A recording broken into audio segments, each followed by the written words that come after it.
do whatever I want in here. It's awesome. All right, welcome to science. It's Friday. Woo! Thank goodness it's Friday. So that's a good thing. I know you're excited too. You're at home and you don't have the day off. Okay, you don't. So I'm glad that you're logged on right now, because I guarantee you, come Monday, guess what? I'm checking this crap unless I don't see you till Tuesday. And on Tuesday, I'm checking this crap. Okay, so speaking of the crap, let's see what we're doing today. And you don't need to tell me that someone else just showed up late. I'll get them all later. Okay, I want to share.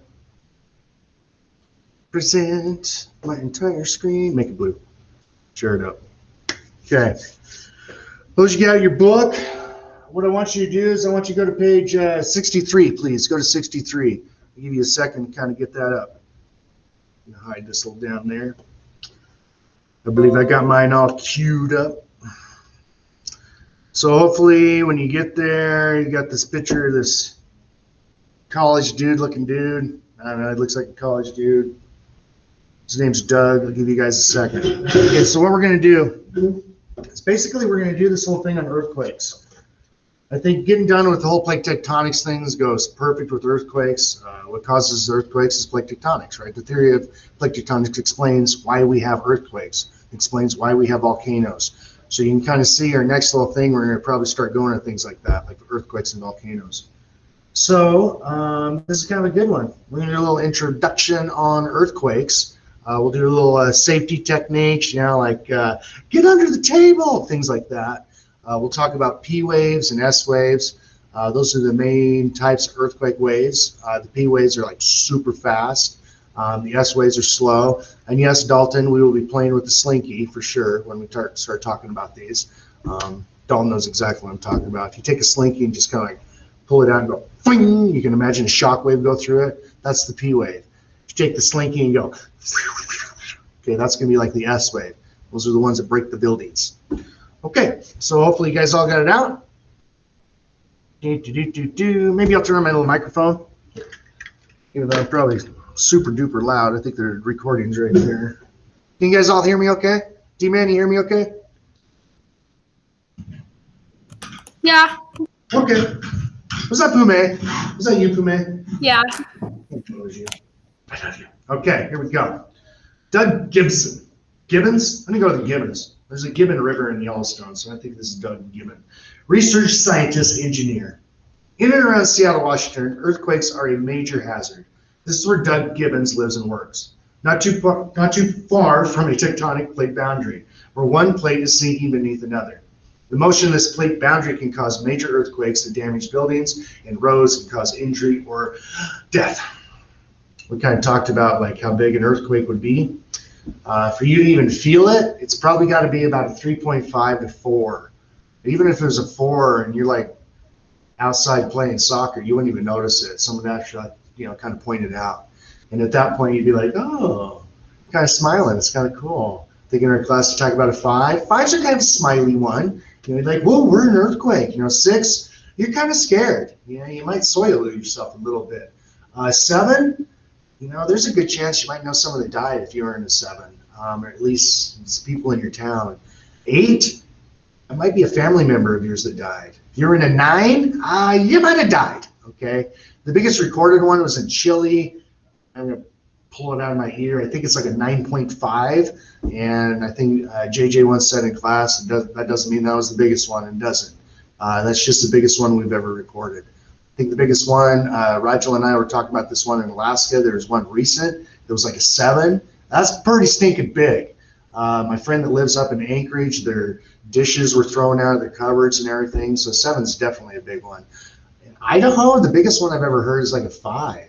Unfortunately, it was up in the Chalice area, and this building happened to fall down. It was a crappy brick building, and it killed a schoolgirl that was on her way to work. No, well, I guess she wasn't on her way to work. That's ridiculous. She was on her way to school.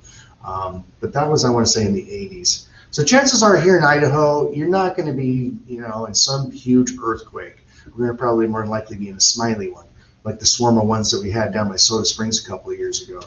Same year we had the eclipse. We had a lot of earthquakes, but they were all very small. Okay, part of Doug's job is installing and maintaining instruments that detect earthquakes through the Pacific Northwest seismic network. Okay, so this is the PNSN. Later in one of the questions, they'll refer to this PNSN, Pacific Northwest Seismic Network. And anytime you hear seismic, it has to do with earthquakes. He also speaks with the media and schools to inform people about earthquakes and the importance of monitoring them. Doug's favorite part of the job is traveling. I bet. This is something like my son wants to do, an outside type job. Being a seismologist, definitely you're outside a bunch. He has spent time at the beach, in remote parts of the forest, and even at the tops of volcanoes. However, he occasionally travels to less exciting places such as dusty basements to install and check earthquake instruments. Okay, and there he is. I don't know. Hey, Dalton, first year you drew elk permit. Laura and I went to like Henry's Lake and we saw a whole herd of elk cross the road. So we went back and got you and Brandon and Bill, and we climbed to the top of this mountain at Henry's. And at the top, you were overlooking Henry's Lake, kind of like this picture. I don't know if you remember this, but there was one of these, okay? And this is up in that Island Park area, almost on the Idaho-Wyoming border. These little instruments are placed all over, and they have these little solar panels on them, and they record information about earthquakes. Do you remember that, Dalton? I don't know if you remember that. It's a steep hill. Oh my gosh, it was steep. Okay, I'll just assume that you didn't, since I didn't hear it. Yeah, I remember. Okay, cool. Hey, yeah, we took a picture. I remember. All right, an earthquake warning system. Doug and others at PNSN are working toward building an earthquake warning system that will alert people before shaking occurs. And I tell you what, you can't predict earthquakes. You can't do it. There's going to be a big one in California. I've talked about it in class. The last time it moved was like 1908. It's going to move in your lifetime, probably 30 feet. Don't know when. We don't know when. Okay, so this isn't about predicting them. This is like, it happened here, and you live way over here. Does it give you time to know? So then maybe you can maybe you're getting ready to take off in an airplane. Maybe that's not a good idea to go down the airport, or, the runway, okay? Maybe there's other things. Maybe you can get out of a building. Anyway, I would want to know if an earthquake was coming. This is what this whole thing's about.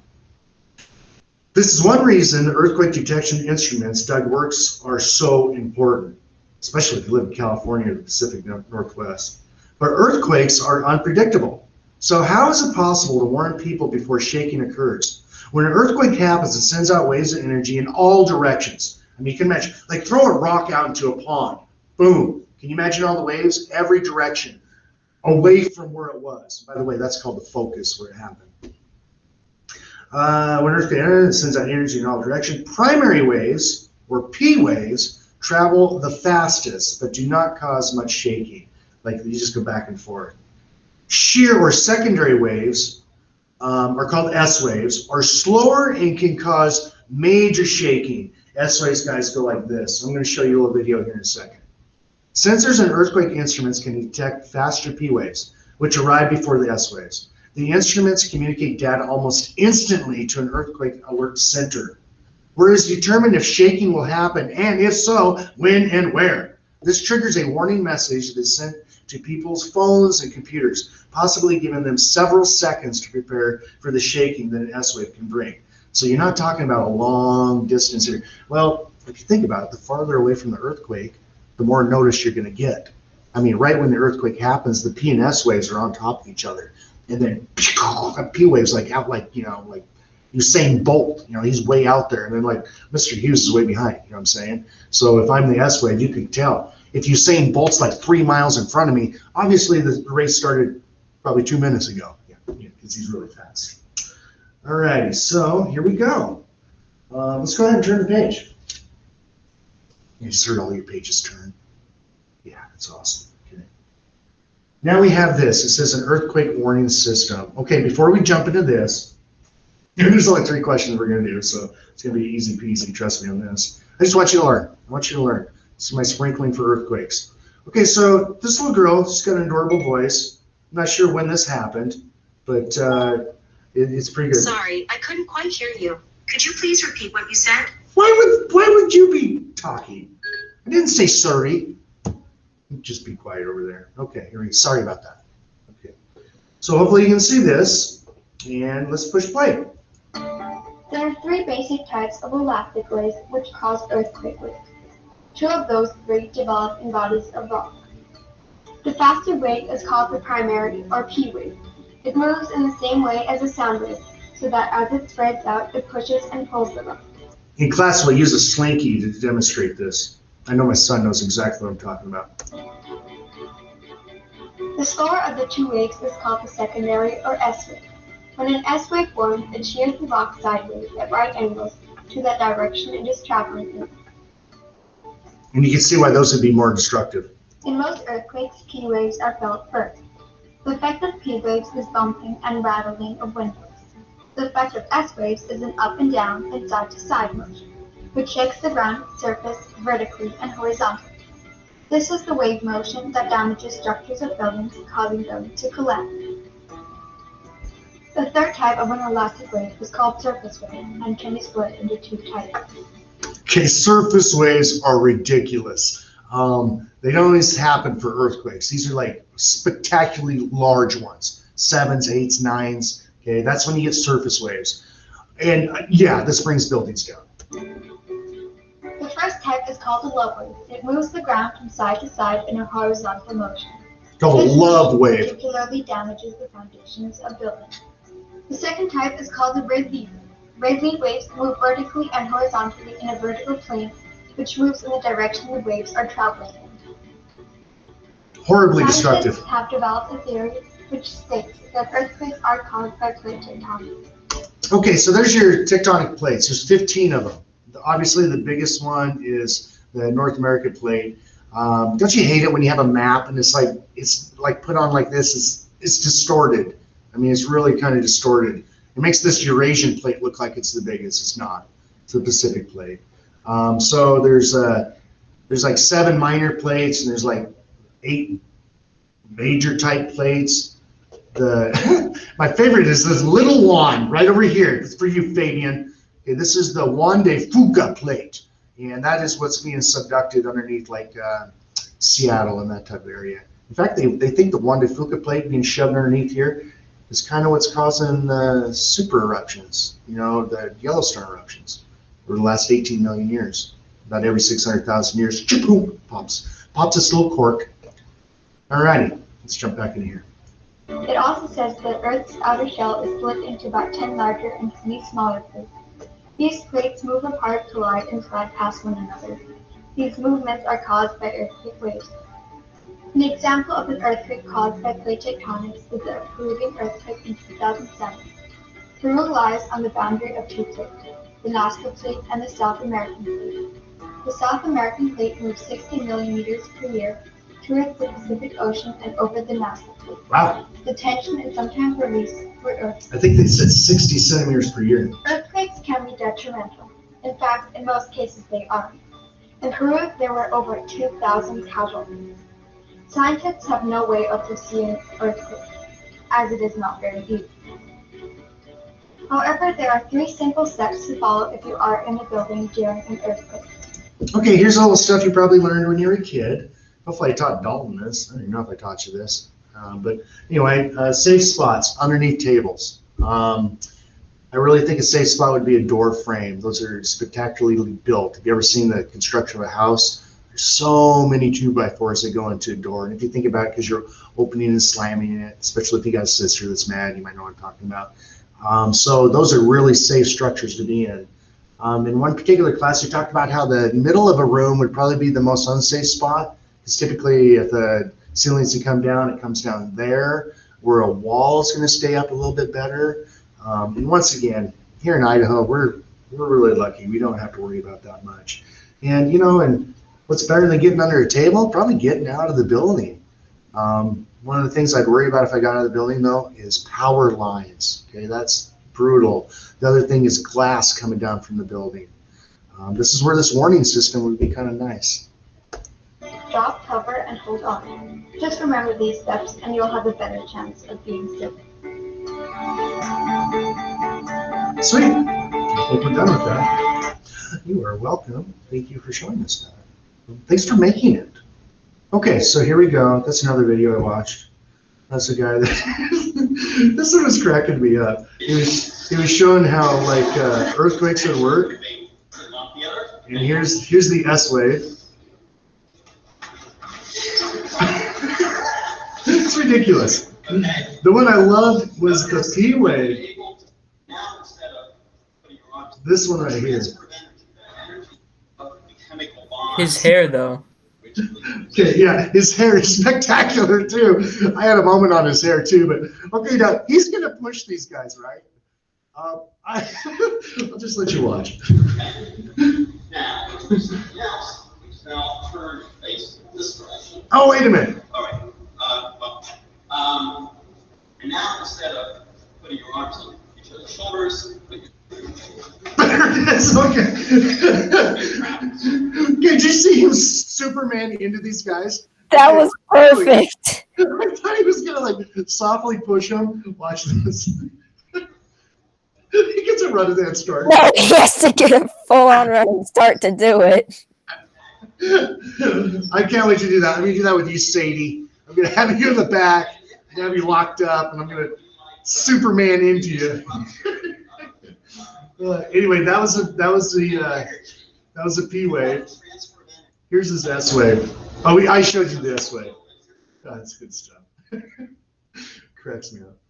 Okay. I wasn't expecting Superman. I know, right? I think he's just like, a little shove. No! 6-set drop. That was great. Okay, stop smiling. All right. Here we go. An earthquake warning system. This diagram shows how the waves sent out from an earthquake are detected by sensors. The sensors communicate with an I'm still keeping with that guy. The sensors communicate with an alert center where an earthquake warning message is generated. Explore the diagram to learn more. That's funny. That's so funny. Okay. So other things, earthquakes occur along faults. Trying not to giggle more. There's the focus, and then we can see how these things are shot out. Okay. So here we go. I got the giggles. All right. Explain why an earthquake warning system is useful, even though earthquakes cannot be predicted. Okay, I'm going to give you guys a second to kind of respond to that. And then I'm going to start typing.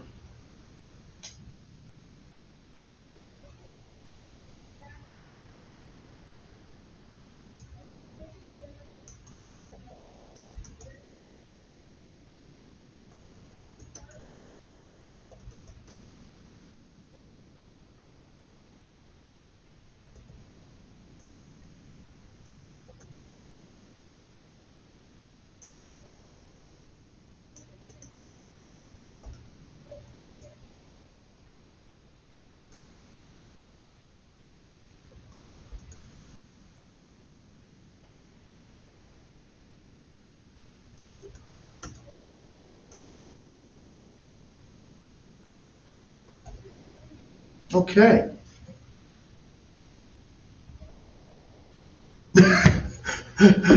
My son, poor sucker. We live up in the mountains. We have like the worst internet in the world. He just texts me, "Our internet's broken."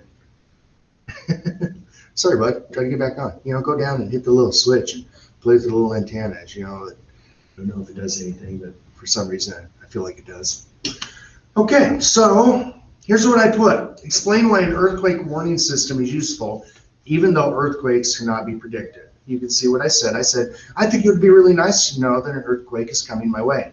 Even if I had just a few seconds of early notice, it might just save my or my family's lives. And I bet you have something similar. I know because I'm going to look at it on Monday or Tuesday. Let's see what the book said.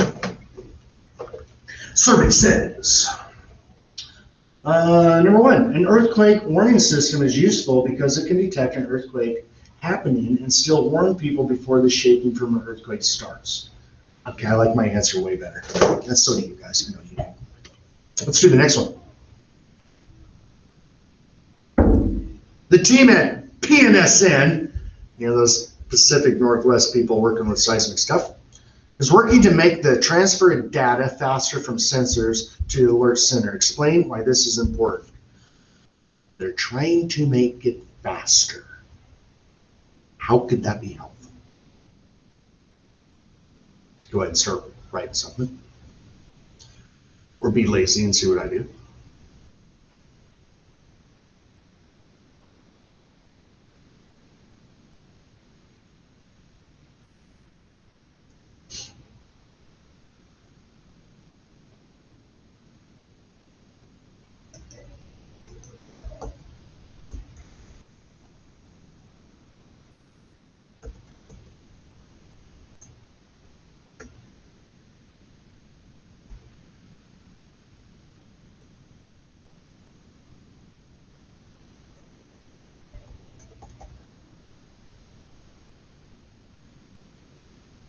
typing great.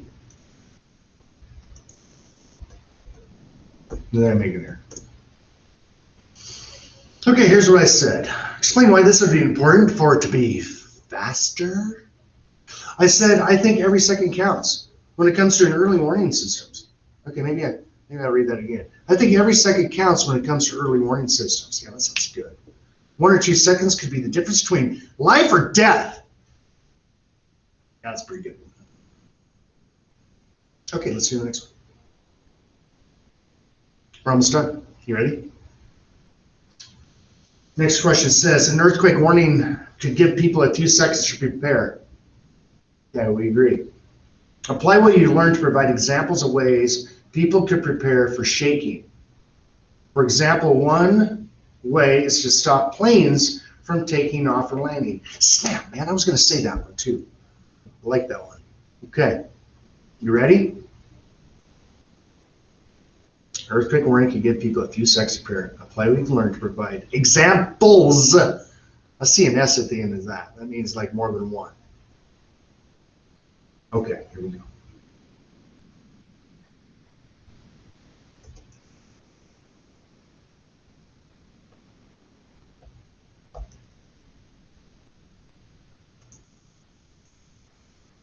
Oh, like I didn't even know what I was going to say. I just started off with that and I just came up with some great. You like this? I wonder if someone else, I want to know if someone else said the same thing. Not that you copy my stuff, but you came up, you're like, that was my thought, Mr. Hughes.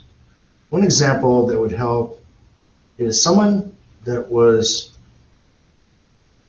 having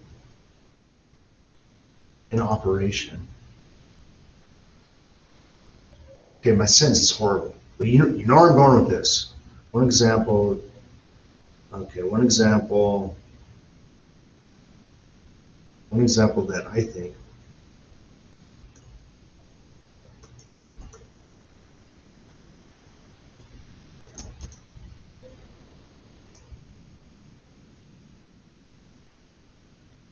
during surgeries, what do you think about that? Oh boy, I just murdered surgeries, don't look at that. One example that I think would be helpful is during surgeries. If doctors and nurses, and trust me, you need 2 to tango on that operation. Doctors can't operate without nurses. Nurses can't operate without doctors. If doctors and nurses have prior knowledge of an earthquake coming, they could stop the surgery, stop, you know, I'm trying to go with this, right? I'm going to say stop the procedure. That sounds good. I'm just trying to picture what that looks like. I'm just picturing like a dude on the table. He's cut open. There's an earthquake, and they're just like, we can't sew him up right now. We just have to protect the organs or whatever. Yeah, you're so right, Dax. You're absolutely right. Like those of you that fish, I don't know if you realize that thing you take the hooks out, they use those in surgery. They're called hemostats. Stat means to stop blood. So I could see them maybe putting those where they need to be, you know, and maybe just, you know, getting ready, buckling down. It just sounds better than just like right in the middle of it and all of a sudden, your scalpel's going all over the place. That just doesn't sound good at all. That sounds horrible. I mean, it's going to suck either way. I agree, Dax. Either way, it's horrible. You know, you don't want an earthquake during surgery, but I'd still want to know if the scalpel was in my hand. You know what I'm saying? And I had to come up with another one. Someone else, give me yours. Someone else, shoot it out. I don't care, anybody.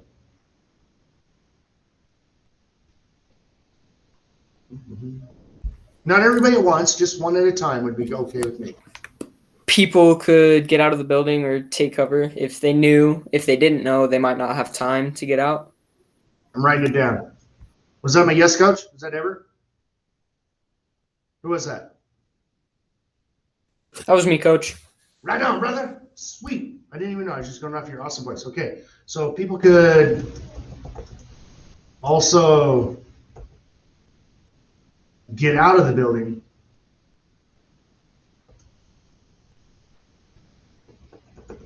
and not have to not have to hide under a table. That sounds way safer to me. I agree with you, Everett. I don't want to be outside. I don't want to sit there and hang out under a table waiting for it to just go on and on. You know, that big one in Alaska, it went on for 5 minutes. Okay, it like didn't stop. There were people. This is in 1960s. It happened on Good Friday. So I think that's around Easter and stuff. But anyway, the shaking went on for like 5 minutes, and I know that's one of the few times it actually recorded surface waves. There's this guy on a boat, and he could watch the whole like mountainside coming right into the bay. These are houses and everything. There were people that looked out of their backyard, and then all of a sudden, where they had neighbors, there was a valley. Man, their neighbor's gone. Yeah, gone. I don't want to know. I don't want to know, especially if these things went on forever.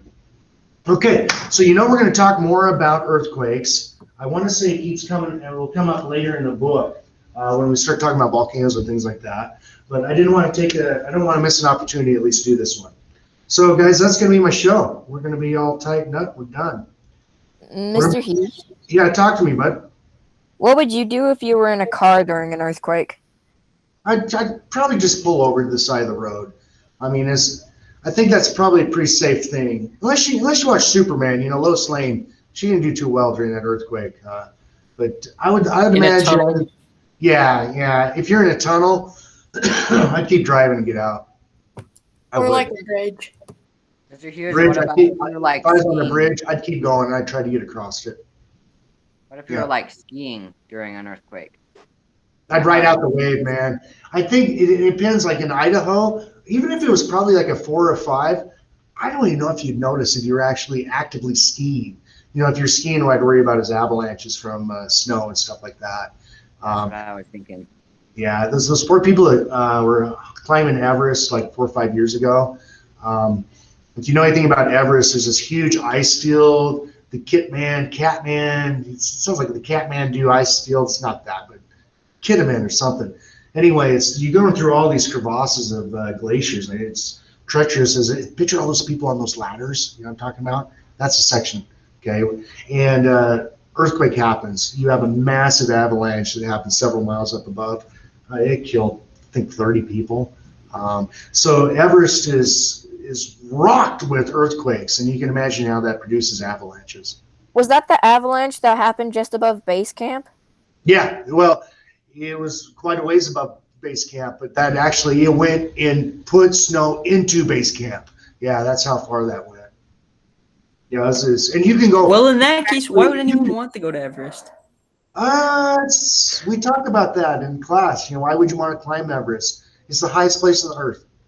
It's the closest you're going to get to the heavens and to space. Okay, from Earth. Okay, don't remember you can fly in airplanes and be higher than that. I'm talking on the land, right? Bragging rights. I climbed Everest. You want to climb something that's going to kill you? Climb K2. Okay, people don't climb K2 unless you just want to climb the hardest mountain in the world. Everest is not the hardest mountain in the world. It just has to be the tallest one. Big old dump pile up there too. If we talk about Everest, we'll talk about how it's kind of it's an icon for everything that's wrong in climbing. The corruption in the government, the wasted money that people had. It's I don't want to do it. I don't want to do it. But I bet you one of you guys out there do.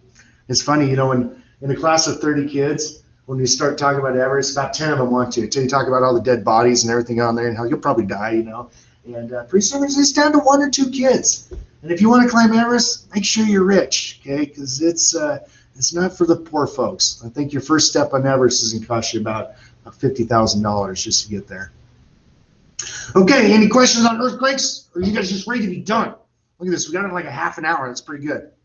Any questions?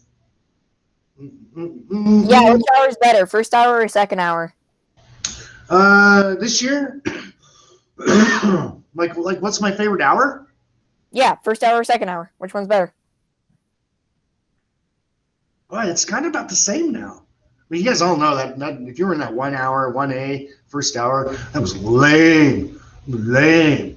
A lot of you guys got redistributed. My 1A got actually new life in it. No, I have a hard time with that, dude. You know, I love you, Dex. I look forward to seeing you every day. But it's not like when like 1 hour's coming in, I'm like, oh, this hour's not going to be very. No, I love you guys both about the same, for sure. Yep. That's kind of nice, too. That didn't settle our debate. Yeah, I don't know how to settle it for you. It's kind of like I hate the Patriots so bad. It's a tie. It's a tie, guys. We're good. It kind of is a We're tie. good. Yeah, it really Nah, is. And man. I'm really honest. Like I used to hate First the time Patriots ever, so you got bad. the second But now half that was better. Brady's not on the Patriots, I don't think I hate the Patriots as much. It's kind of weird. I was watching him last night, getting your butts kicked. You know, I kind of feeling bad for the Patriots. I'm like, you really feeling bad for the Patriots? That kind of was. It's kind of weird. So anyway, it's kind of weird. Football teams change, so do ours. All right, guys. I think I'm done. Besides that, I think it's lunch. My son wants me to go get him. Don, do you ever get back on? Yep. Sweet. Do you have everyone put on here? Okay, so what I'll probably do is I'm going to stop recording. So, stop recording.